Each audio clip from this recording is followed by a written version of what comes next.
Ազգային ժողովի նախագահի հարգելի տեղակալ, ազգային ժողովի հարգելի պատգամավորներ, կառավարության հարգելի անդամներ, հարգելի ներկաներ, սիրելի ժողովուրդ։ Նախ ուզում եմ ազգային ժողովի բոլոր պատգամավորներից շնորհակալություն հայտնել հետաքրքիր քննարկումների համար, որոնց ամբողջ ընթացքում ըստ էության ներկա էի։ Ելույթների ընթացքում բազմաթիվ հարցեր բարձրացվեցին, քննադատություններ հնչեցին, որոնք արժանի են կոնկրետ արձագանքի։ Բայց իմ հատուկ ուշադրությունը գրավեցին եւ հիմնականում պիտի արձագանքեմ այս անգամ միայն այն ելույթներին, որոնցում կամ կամահարանքով, կամ քննադատորեն, կամ որպես համաձայնություն, կամ որպես աջակցություն ասվում էր, թե կառավարությունը կենտրոնացած է կամ իրականացվում է պետության կառուցման կամ կայացման կամ զարգացման քաղաքականություն ու ռազմավարություն։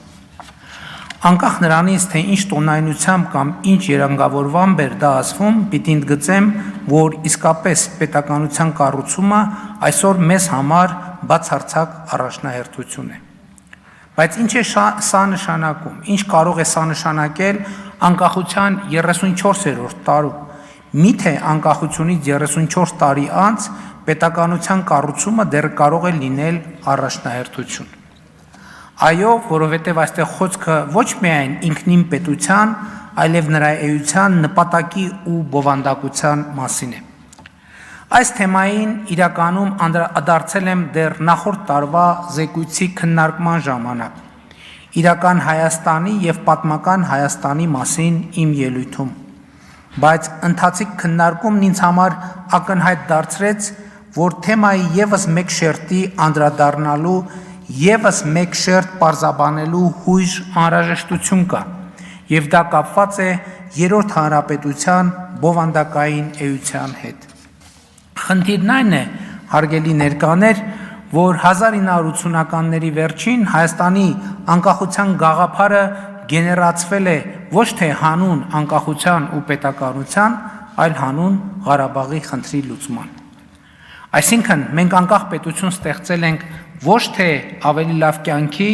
այլ Ղարաբաղի հարցի համար։ Քաղաքական իրողություն է սա, ինչը հաստատվում է հետազոտություններով։ 1989 թվականին անկախության գաղափարը գերակշռել է այն բանի արդյունքում, որ Ղարաբաղ կոմիտեն կորցրել է ԽՍՀՄ իրավակարգի շրջանակում Ղարաբաղի հարցը լուծելու հույսը եւ ինչպես ասել է Ղարաբաղ կոմիտեի առաջնորդներից մեկը, անկախությունը հարկավոր է Ղարաբաղի հարցի լուծման համար։ Իհարկե անկախության հռչակումից ու ձեռքբերումից հետո պետականության կայացման օրակարգը գոյություն է ունեցել միշտ, բայց շուրջ 30 տարի մենք կառուցել ենք պետության մի մոդել, որը հիմնականում եւ առավելապես նվիրված է եղել Ղարաբաղի հարցի լուծմանը, Ղարաբաղյան շարժմանը եւ հանուն դրա ամեն ինչ զոհաբերելու տրամաբանությանը։ Սա չեմ ասում որպես քննադատություն, այլ ասում եմ որպես իրողություն, որովհետև մենք բոլորս կամ առնվազն մեծամասնությունը հաշտ ենք եղել այդ մոդելի եւ նպատակադրման հետ։ Ինքս էլ լիարժեք կերպով հաշտ եմ եղել այդ մոդելի հետ, մինչև այն պահը, երբ որպես Հայաստանի Հանրապետության վարչապետ փաստերին ու տեղեկություններին հասանելիություն ստանալուն զուգընթաց, կամաց, քայլ,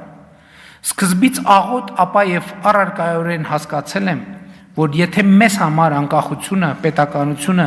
միջոց են Ղարաբաղի հարցի մեր պատկերացրած լուծման համար, մի շարք արտաքին դերակատարների համար Ղարաբաղի հարցը միջոց է մեր անկախությունը, պետականությունը, զարգացումը, բարեկեցությունը թույլ չտալու, ապա եւ մեր պետականությանը վերջ դնելու համար։ Այդ վերջնանպատակի իրագործումը մեկնարկած է եղել արդեն 2018 թվականին։ Այդ նպատակի իրագործումը եզրափակիչ փուլ մտավ 2020-ի սեպտեմբերին եւ գագաթնակետին հասավ 2021 թվականի մայիսին եւ այդ վերջնանպատակը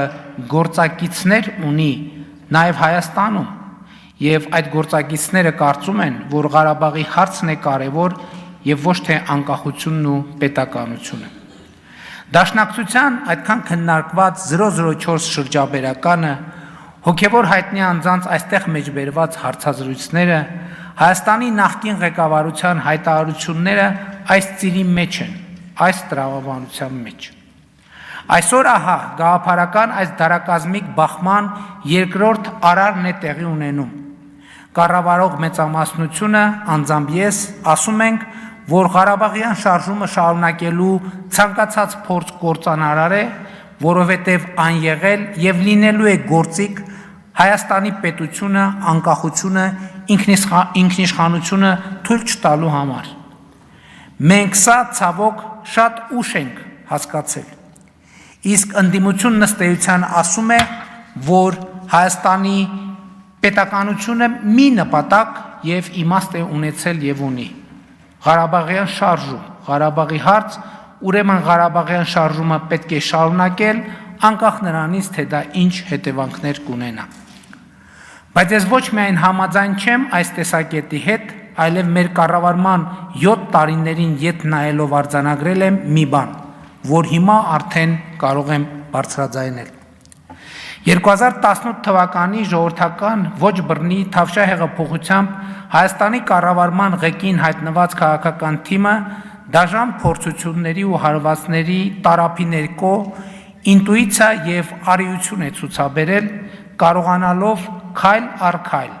կտոր առերեսվել այն փաստի հետ, որ Ղարաբաղյան շարժումը